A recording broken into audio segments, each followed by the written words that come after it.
So you've called them once, you've called them 100 times. When do you give up when it comes to recruiting?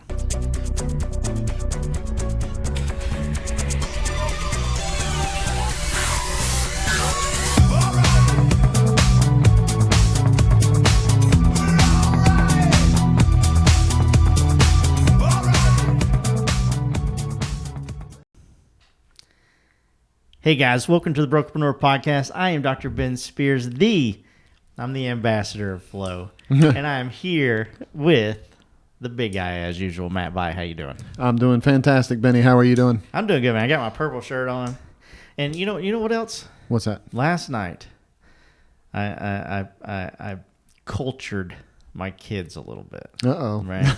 That's like a lot of people know, I'm from you guys need to pull over, right? If you're driving, if you're on the elliptical, go ahead and step off, because if he cultured his kids, you know it's coming. Yeah. So here's the thing, guys. Everybody knows, well, not everybody, but most people know by the way I talk anyway. I'm from the mountains of Eastern Kentucky, right? It's just like there's no better place, right? No better people. To each their own. To each their own. And we get in the car, and I was like listening to bluegrass music before they got in the car, and my car just the Bluetooth picked it up. Right. And they were like, "What's that?" Right. And I was like, "Well, let me tell you a little story." Right. By man named Jim. Yeah, by name Jim. So I was listening to some of this, and we got talking about hillbillies and that kind of thing. And I said, "Well, there's a show, and it doesn't necessarily do all of our people justice." But cement ponds and all that kind of stuff. There's a show called Beverly Hillbillies, and I was telling them about it. Like, I want to watch an episode. So we watched the first episode and then 10 minutes of the second episode, and it was like bedtime. Right. Last night of the Beverly Hillbillies. The original, yeah. Black and white. Yeah, that's kind of family we are, guys. Like we go straight back to the OG, and it was just as funny. It was just as funny now. Oh yeah. As it was back then. I want to share one little thing from the second episode that I thought was extremely funny. It's not going to be as funny because it's Jethro, right? But they go in their new big house. It's the first time they've ever been there, and Jethro goes upstairs and he says, "Uncle Jed, there's a whole nother house up here." Uncle Jed says, "Jethro, come down from there. Somebody else might own that." And I'm like, this is genius. This is comedic genius. Absolutely. And it was just, guys, go check it out. I mean, you ever watch Beverly Hillbillies? Like, it's like me, but way better. there was and I promise we'll get to the podcast. We got a great one in just a minute, but hold on. Oh, probably last night I watch a lot of YouTube, right? You know that. Oh yeah, of course. City, right? So I just love the small clippy memey things, right? Yes. Not too much. Don't sit there and stagnate on something, right? And so WKRP in Cincinnati comes up. What a great show! Oh my gosh, so good, so funny. So well acted. I mean, just another show just like that was just extremely well written, just funny the entire time. Yep. You can flip through, not that we have a glut, so much extra entertainment now with all the different places, right? All the streaming and all that kind of stuff and everything. But I can't tell you how many times my wife and I will watch 5 or 10 or 15 minutes of something and just go, "Oh my gosh, I can't watch another second of this." I mean, it is just horrible, right? Yeah, I mean, you and me both. I'll give everything a shot. Yeah. But it's like, no, you had your shot. But man, I watched 45 seconds or a minute of WKRP in Cincinnati, and I'm somebody that overanalyzes this. Okay, I promise we'll get to the podcast in just a second. So, but I'm thinking to myself, okay, is this because this is nostalgic to me, right? Is this because as a kid I listened to it? Is it because of and I'm listening to the jokes, and the jokes are intelligent. Like, okay, Three's Company. I wasn't a big Three's Company's fan. Right. Okay, and the reason why, the girls are beautiful, right? That's right. All of that's great, but it was too slapstick, and there was too much of a miscommunication, which I freaking hate. Miscommunication was the problem that caused 90% of this show, right? Yes, for sure. I just hate that, right? Yeah. I hate show. I shouldn't say hate, but that's just not shows that I like. And but WKRP in Cincinnati, I mean, not that there wasn't some conflict, and But it was just like almost the Rodney Dangerfield of a sitcom. It was one after the other that's just funny, and they're building on one. And if you paid attention in the first 5 minutes, they're joking about it 10 and 15 and 28 minutes into the show. I mean, it was just all just funny. Absolutely. It was so smart. It's just smart. It was. And it's so well written. And then you go back and look at it, and I'm like, man, if I could just have, back then, if I would have binge watched it, what would that have done to my life, right? I mean, that's, right. I mean, because, now you can watch a season in a weekend. Yeah, right? the season comes out. Yeah. But then that wasn't the case. And I don't know which one was better, right? I mean, I love being able to go from one episode of Yellowstone to the next. But I don't know what I don't know if I would have loved WKRP in Cincinnati as much if there wouldn't have been that anticipation in between them. Yeah, I can answer that question. Okay. No, you would not have loved it as much. Yeah. And maybe not, right? Maybe we got different, opinions maybe. But my wife, and again, we'll get to the podcast in a second. This one's going to be 10 seconds. My wife loves the show The Middle. First few episodes of The Middle, I watched. I'm like, man, that's hilarious. Uh-huh. And we go and we keep watching that kind of thing. It's like, every night watch an episode or something like that. She keeps busting up laughing, right? It's like, she just thinks it's just a hilarious show. I very quickly was like, I'm done. I'm done, right? Something like Yellowstone, right? That has like some depth and some context to it. Right. Yeah, like I gotta watch it till the end. I can't go to bed till I say the next thing. Right. But something like maybe not with WKRP, lost that, or Beverly Hillbillies, right? It's just that you're not really waiting until the next episode, right? There's nothing that kind of draws. It's just like it starts, it ends. You had a laugh in between, and sometimes believe it or not, I don't really feel like just watching something funny all the time. Right. Yep. So, want some depth, like you said. Yep. So Matt, what are we talking about today besides television? We're talking about giving up. Giving up. Just giving up. I don't even know if we did. Did we do the intro already? No, I haven't even done the intro yet. Holy crap! Throwing in the towel. Guys, I am so sorry. I hate podcasts where there's like 96 minutes in the beginning. It was 6. It was 6. I freaking hate when somebody does that and they just talk about nothing but except what I tuned in for. I apologize. I'd ask Ben to clip it. We know he's not going to clip it. Hey, you're still doing it. No, what are we talking about? So when do you give up, right? How many contacts are too many contacts? Yeah, awesome. Wherever you're listening to this, guys, make sure that follow button, that subscribe button. Go to Brokerpreneur Podcast and sign up for our weekly newsletter. We just, we want to pack as much recruiting love into your brains as possible in between the podcasts. That just gives you something else that you can take a look at and connect with agents in your market. And connect with the agents that you already have to make sure that they don't get recruited by somebody else. So, Matt. Yep. You make 10 calls, you make 100 calls.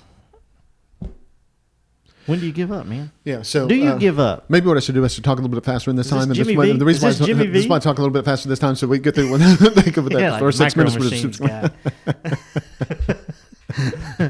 Don't adjust your dial. Oh. Yeah, so we get this question a decent amount, right? How many times is too much, right? How many times do I send value before I have this conversation? How many times, right? All of that kind of stuff. So we get that question. We get that question a decent amount. So here's what I would think would the answer. Here's where I think the answer begins. Okay. The answer really begins when what is it that you're having conversations with them about? Okay. So it's completely different if you're just calling them and leaving a message. Hey, this is Matt. I'd love to sit down and talk to you about, joining my brokerage. I think that's a completely different number than if you say, hey, Ben, thanks for doing a transaction with us. I really appreciate it. As a thank you, I wanted to send you some information that I came across that was really helpful to my agents. I hope it helps with your business too. Yeah. I think that's two completely different conversations. Completely agree. One of those, man, how many times can you say that? As many times you can freaking say it. Yeah. The other one, how many times can you say it? Well, 4 or 5 might be enough. Yeah. No, absolutely. Right? I mean, and that's when you start to look at not necessarily how often you're following up, but the reasons why you're following up, right? Right. And what you're following up with. Yes, exactly. Right. So it's not just the number. It's the why are you following up? Okay. And so there's we mentioned this. I think I was outside on a walk on a Saturday morning, and there was I gotten a couple of texts from a couple of different people that we work with, and they were having some success with something, and they were both kind of saying the same thing, right? So I was like, hey, we gotta, I gotta put this out there. When one thing happens, I'll write it down and remember it for later. When two things happen on a Saturday, it's time to go ahead and tell somebody, right? Right. And so what it was basically about is talking with people instead of talking to them. Okay. Okay. So if I'm calling you and I'm trying to talk to you about my company, okay, you get tired of that really quick. Man, absolutely. That's like a comedy every night. Right. That's exactly right. If I'm talking with you, if I have a good reason to be talking with you, then it's just two friends catching up about something, right? And I think part of what happens with a lot of people is they believe that if they connect with people on a regular basis, if they have conversations with people on a regular basis, and they're not asking them to come to work for them, then they get put in the friend zone. Yeah. Okay. They kind of get okay, and it's actually the opposite that is true. Okay. Yeah. If you have intention with being supportive, what you're doing is you're occupying space in their head, okay, about who you are and what you are when the time comes that they want to make a transition. Yeah. But if you're talking with them, you're going to hear things in the conversation, especially if you know how to have intentional conversations. You're going to hear things in the conversation that are going to allow you to dig in a little deeper to what it is that's really going on with them, which means you now start to getting to apply your solutions to what might be their real estate problems. Yeah. Okay. So let me give you a very specific example of this. Okay. To try to make heads or tails of this. So if you're having a conversation with someone, how did the conversation start? Yeah. Okay. Did an agent in your office go, hey, you need to call so-and-so? Oh, if that's the case, then your follow-up needs to be centered around that. Okay, you're not going to say, well, so-and-so, you're not going to call them 38 times ago. Well, Betty Sue, Jimmy Bob said, we needed to talk, and then hang up, and the next time call and say the same exact thing. If one person said, hey, this person might be a good fit for the office, then the things that you're sending them are based on what? Culture. Yeah. Right? It's based on that common bond that you have. Okay. So if you're an agent in my office and you come to me and say, hey, Matt, I just did a transaction with Betty Sue. She was fantastic. We had a real connection. I think she'd be a really good fit for the office culturally. Right. Yeah. We have that conversation. Now, when I reach out to her, I'm not just reaching out to her to say, hey, I am going to say, Ben said that you're a great fit, let's talk about it, right? Absolutely. That's going to come up in the conversation. But whenever I reach out to her, I'm also going to talk to her about other things that have to do with that culture, right? Yeah. I'm going to see on social media that she's working at the soup kitchen. We just mentioned the soup kitchen in a different podcast, right? So we're going to see that she works at a soup kitchen. We're going to say, hey, notice that you worked at a soup kitchen. We also work at this food pantry. If there's anything that you need over there, anything that I can help out with over here, just let me know. And if things get tight over here, I'd love to be able to call on you as maybe somebody that could come in and help us out. What do you think of that? Right? Yeah. That's because you told me she would be a good cultural fit.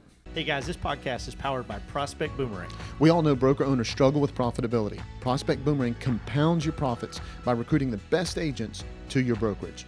For consistent growth, visit prospectboomerang.com. That's part of my reason for connecting with her. Yeah. Okay. So how many of those type of connections do you need? If you have more of those type of connections, you actually need less connections. Yeah. Oh, that's absolutely why I said it's the opposite, right? And so people think that, I'm going to call them, I'm going to ask them if they want to sit down. If they want to sit down, great. If they don't want to sit down, to hell with them. I'll call them again later, right? Right. And then they move on to the next person, right?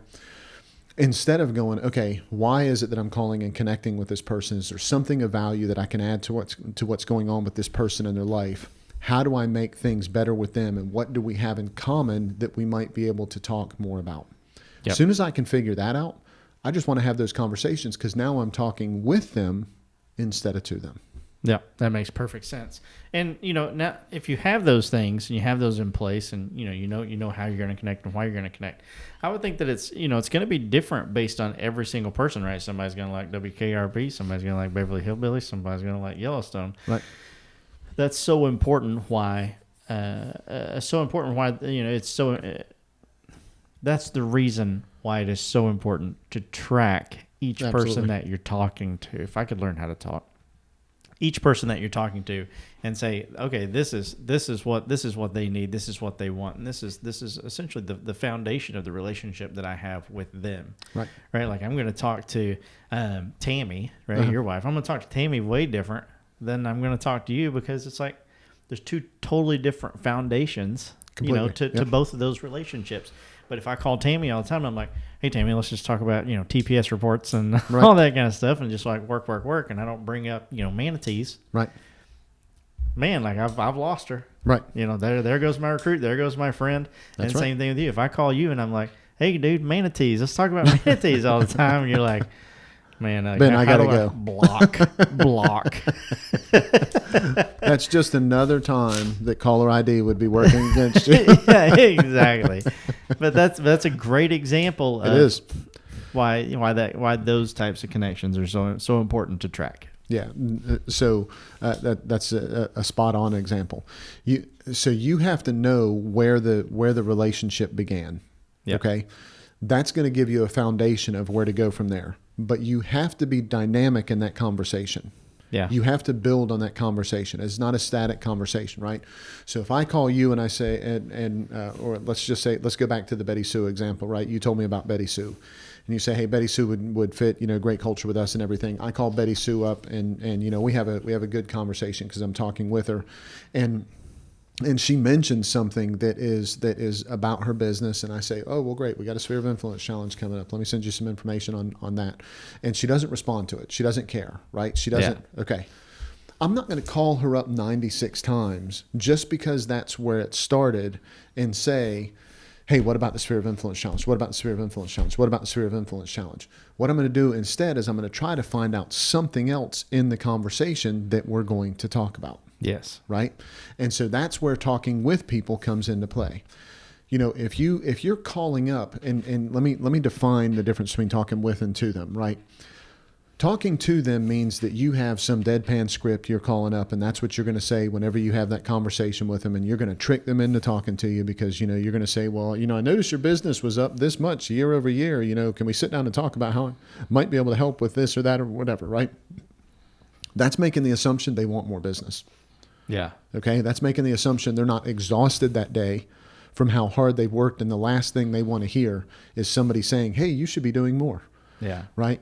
Or they just had someone, just went through a rough time with a sickness or something and their business is down. And you're like, hey, I looked and I noticed your business was down. And they're thinking, screw you, man. Right. Yep. Because we're talking to them because we called up with what we thought our conversation was going to be.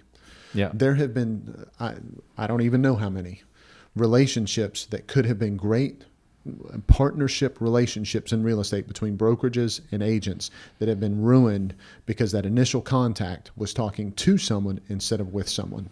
Yeah, absolutely. I saw a meme the other day, in regards to like Robin Williams, and I don't know who did the quote, and whoever said it, I apologize. You deserve credit, but it essentially said everyone is fighting their own battle.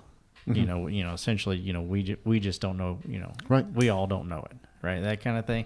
I butcher the quote. I butcher quotes all the time, but that's very much in context to this. Absolutely.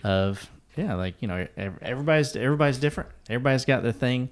It is your job if you want to be a killer recruiter to just make sure that you find out what that thing is and track it, like you said. Yeah, track it, connect with it if you can. Don't be fake. Right. And if you guys are the best fit for each other, then it's gonna happen. Right. Right. And then how many times do you contact them? Yeah. Right. So we can't wrap up this podcast without talking about that. Yeah. Okay. Yeah. It's 4. All right, guys, if you listen to this.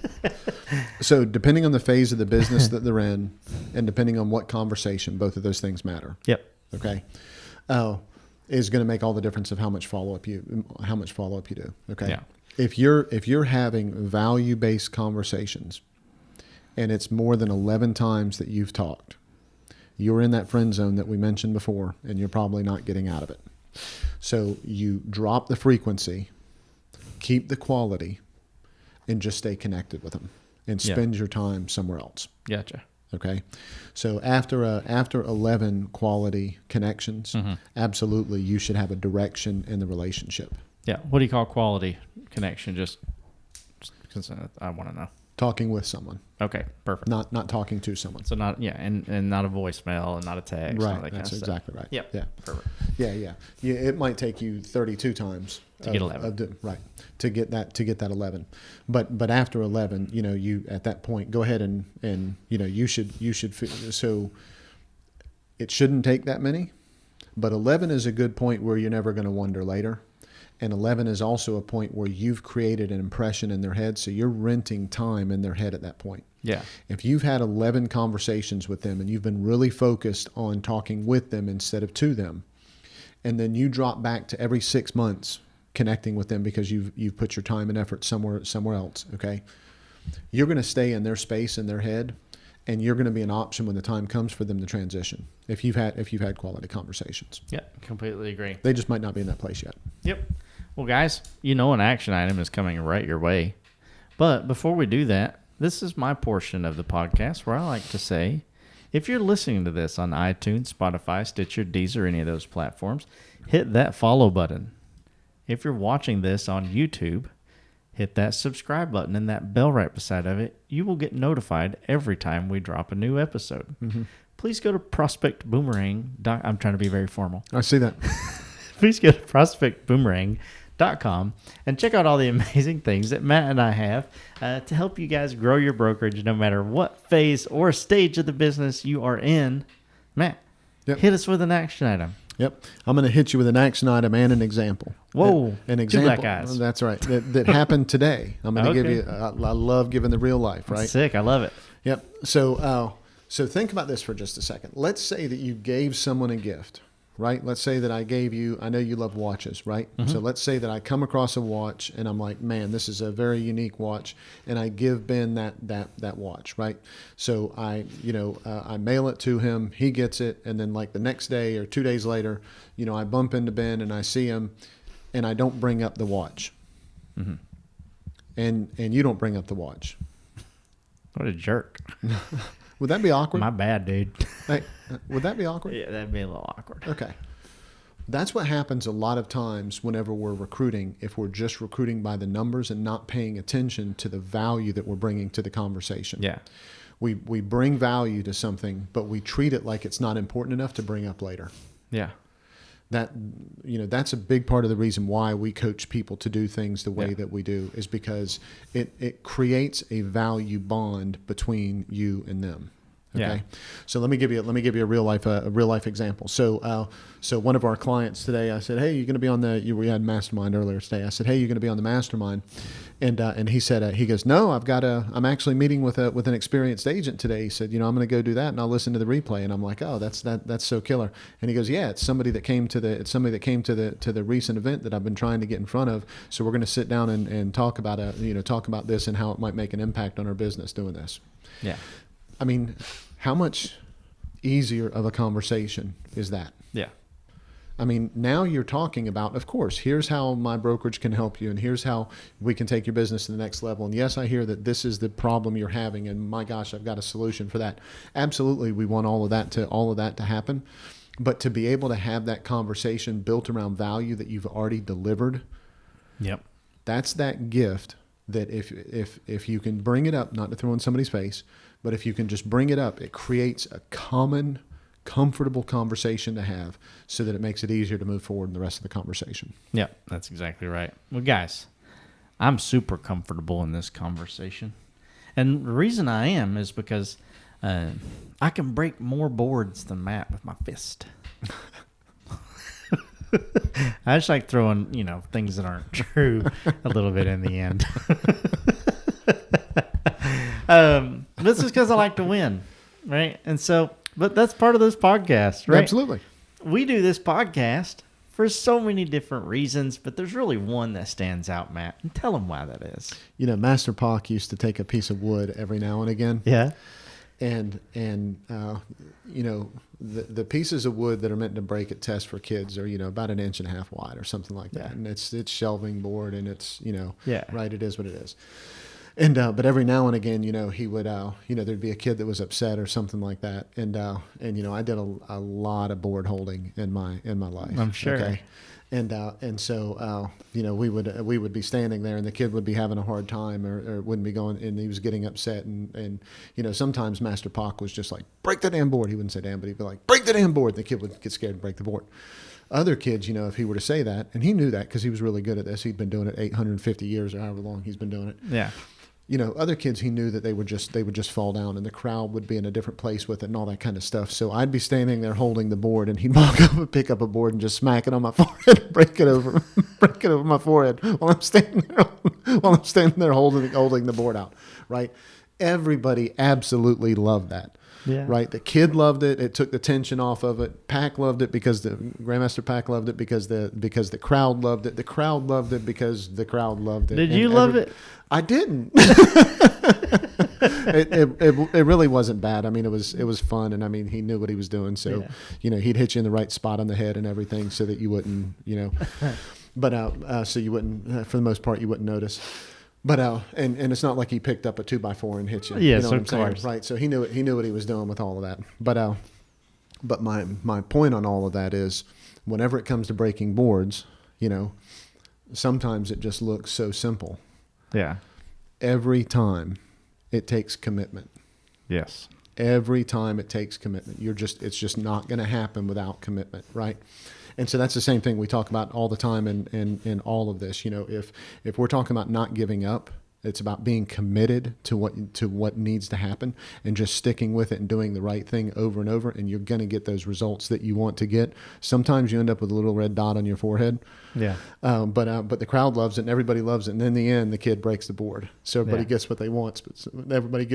But sometimes it's just about being committed and getting through it. Yeah.